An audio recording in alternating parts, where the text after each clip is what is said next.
Hello there, Sir from 17 once again, introducing you to my Mass Effect 3 Insanity Difficulty video walkthrough. We've just arrived on Sur'Kesh, and this is another level that you're probably going to recognise from the demo. Because this is the mission where we're going to be going for the Krogan female, and depending on how you imported your sales from your sales? What the fuck am I on about? Depending on how your saves were affected from Mass Effect 1 and 2, if Rex is dead on your game, you're going to get a new Krogan on this section, I believe. My buddies today were calling him Reeve, and I've never met the guy, so I don't know what he's like, but if you've got Rex alive, you'll be doing this with an old friend. However, you do not get to fight with him, which is a shame, but he's going to be in the background, you know, helping with exposition and all that good stuff. But I've trimmed out a bunch of dialogue, a bunch of, you know, just the general Mass Effect things that I really enjoy. And I've got straight to the sabotage by Cerberus, which is the bomb that's in that exit plan there. So once that's gone off, it forces you to use the other emergency exit, and you're going to be moving through areas that lead to the start of the demo. And for all intents and purposes, this level is very simple because you've been playing Mass Effect for a while now, so you've got your character, you've got a couple of abilities, you've got your buddies with you, they've got a couple of abilities, and you should be pretty good at taking out Cerberus pretty efficiently. So there is no reason for them to damage the pod too much, and as long as you just play to a decent standard, you should walk through the most of this. Even the Atlas at the end is not as difficult as it was on the demo because, like, you learnt your lessons through fighting it on the demo, and now you can take it out accordingly. But this is an interesting thing that happens. When you go up to the door sometimes, they take a while to open, because when it cycles like that, it means the game is loading. But right then, I thought I was supposed to go through the door. I didn't realise that Cerberus had spawned behind me. So that was my bad. That's the game locking down this area so that I make sure I do not skip this conflict. But as soon as it kicks off, there's going to be smoke grenades. That generally means that it's probably a Centurion knocking around. So you want to use whatever weapons you've got, whatever abilities to take them out. And this section here, I noticed they were dropping down in the ship, so I decided to throw some grenades, because the enemies themselves will never shoot you until they land, and they've got a pretty elongated landing animation. I think the dropship itself will shoot you. As you'll notice, there's a couple of laser beams coming my way, but these guys are just being dropped into a meat grinder because we're just spawn killing them. And if you can learn where all the dropships are on this section, you will definitely have an advantage, because you can smash them as they land as opposed to letting them get set up. And it just makes the game a whole lot easier for yourself. Anybody that played the Shadow Broker, I believe that's that creature that the Shadow Broker was. I'm not too sure what the race it was. It's been a while since I did, but that's the first time in this game that I saw that species, and I haven't seen one since. I'm currently going through with the Vanguard on casual, and doing all the quests and things, and finding all the stuff, and searching around, playing Pac-Man with the Reavers as I try and scan planets and all that good stuff. So I'm hoping I'm going to bump into some of those guys, but truth be told, I don't really know yet.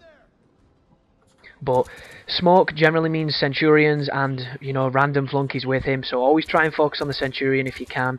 If you've got a character with Overload, it will rape the Centurion's shield, and then you can just pepper him. And just remember your singularity and your biotic abilities. If the enemy does not have a shield, you can do whatever you want with them. You can make them float around like a fly. You can do all sorts of madness, and you can also combine abilities. It adds towards an achievement and a trophy, and it also multiplies the damage that the abilities do. So always try and just be as creative as you can with the tools that the game gives you, because it's pretty badass. But as we come over here, we're going to be examining this console, which is going to be modding, and this is officially where the demo started.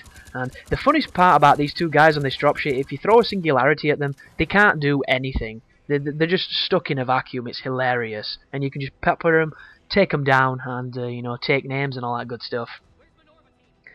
But you'll notice that I'm wearing the collector armor. It's a pretty cool piece of armor. I think my favorite is the Terminus, although the original concept designs for the Terminus armor on Mass Effect 2, it looked whitey silver. It looked so cool. It just looked reflective. It looked badass. You looked like a white knight. And then when you get the armor, it's kind of like dogshit brown, and I don't know what they did. It's got some cool lights on it, and it's got some nice shoulder pads, but I don't know. Every time I see the armor on these games, I think, oh, the armor's going to be really, really cool. And then when I get it, I kind of think, yeah, it's not quite as cool as I thought it was going to be. But that's primarily a taste thing, so everybody likes something different. Maybe you're in love with some of the armors, but who knows. So just keep, this is literally as simple as this game gets when it comes to the combat. It's moving from room to room, clearing out the enemies, pushing forward, and doing the Mass Effect business. But I mentioned in a previous video that you're not going to see me upgrading my weapons, and I don't know if this is something that I would definitely recommend that you do. If you want to get the best benefit out of your guns, I would definitely do it, but this walkthrough is going to prove that you don't need to, as funny as it sounds. And what the upgrades to each of the guns and how they work are as follows. If you played the demo and you played co-op, you'll notice that when you were getting the credit packs and you were getting weapons, you would get, Mantis 2, Mantis 3, Mantis 4, so on and so forth. The higher the number, the more optimized the weapon is.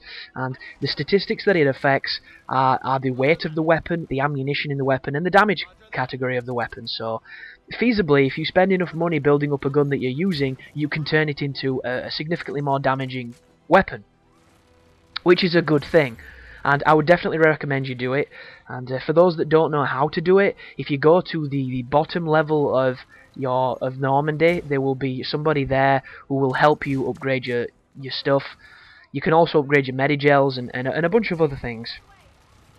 There is also the computer in Liara's room. I think it's on the 3rd level of the Normandy, where when you use the Shadow Broker terminal or you use Glyph, one of the two, you can then find upgrades from what you salvage in space, and they will give you like discounts at shop, give you bonuses to your shield recharge, things like that. They're nothing major, but if you get enough of them, they'll probably really add up, because this game is one of those things where everything sounds kind of small, but when you culminate it together, it can get really, really big. But this right here is going to be your first encounter with the engineers, and the turrets themselves are a pain in the ass, because the engineer can spit out as many as he wants. I think he's limited to maybe 1 or 2 on the battlefield at any given time, and unless you focus on killing him, he can repair them, he can lay more of them, and he can just generally be a bit of an asshole. One thing I will say is 10 to 1, you'll never have any problems with any of the combat engineers. You'll generally just kill them and not even notice that they were any different to anything else. But if, for whatever reason, you do have a problem with them, you have a lot of problems. They can really change the fight. And I didn't notice how dangerous they could be until a much later level, where you're basically navigating this basement area, and you're turning blind corners, and around these corners there are engineers. They have these portable shields that are buffing them, and they're just laying turrets, and the turrets kill you so quickly. I cannot stress the damage that they will do on Insanity. And it is kind of ridiculous. You need to be really careful. But I'm once again checking my abilities, as you can see. From the new game, you do not get that many, points to stack into things, but my advice for anybody that's not too sure what direction to follow, just pick your priority move, what move you enjoy to do, the thing that you think wins the battle, pick that and buff it. Don't focus on buffing everything, because there's no need. The only thing that will happen then is you'll have a bunch of powers that are all pretty mediocre. I would definitely suggest that you pick the ones that you want to focus with, just so that you've got one power that outshines everything else. Like, just then on the Centurion, she used stasis on him, and you'll notice I've mapped stasis to the command at the bottom. And the reason for this is, when you stasis people and you've got a rifle that fires more than one shot, you have enough time to take the people's heads off, and it's a really useful feature. And I use it against the Marauders, which are the Turian-looking Reapers, because later on when you get a Widow or a Black Widow, if you get Liara to stasis them, or anybody else that uses stasis, you can then shoot them once to get rid of the shield, shoot them a second time to take the face off, and it can make them quick work, and it'll work the same with Centurions once you get to a strong enough level.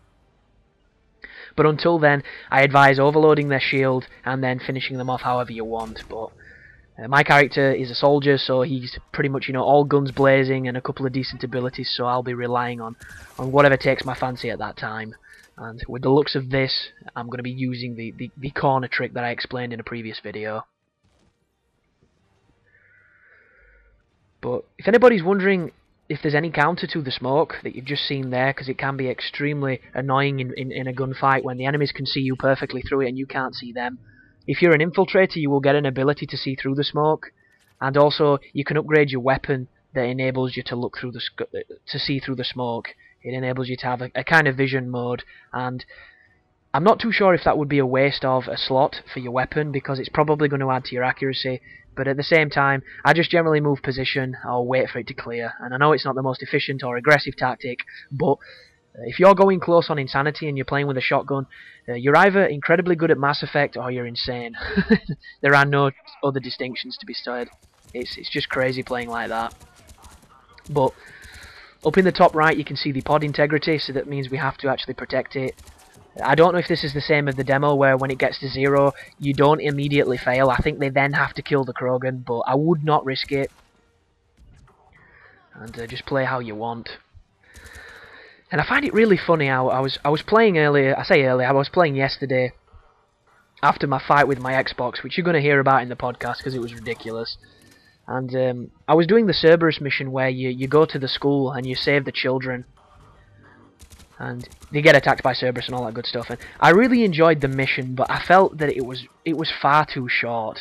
It was one of those missions that had a lot of potential when you're going through the corridors finding these children, and each of these kids are in a slightly different situation that you could almost turn into a puzzle to try and solve it. And I think they could have stretched it out and had something really interesting as you looked into the research that was happening at this place with the children's abilities and stuff. And the lady that Anderson knows from like 20 years back, they could have done a lot more with her, but unfortunately it's over before you know what you're doing, and it is pretty short. But I found a rifle that I've never used, and I'm just going to say right now, people, the Scorpion that I've just picked up there, that is my favourite gun in the game. That is one of the best pistols, and I would advise that if you have anybody on your team who can hold a pistol, give them that. The short way of what it does: when you fire it, it stuns people before it explodes, because it fires a little blob of gel that's explosive. After a second or two, it detonates, and you can stack the explosives so that it overwhelms the enemy. And if you've got a bunch of people shooting the same dude, he's just going to keep getting staggered by the shockwave of the explosion, and it is so much fun to use. But that is the end of the first section to Sur'Kesh, so thanks for watching, people. I hope it's helping, and you take care now.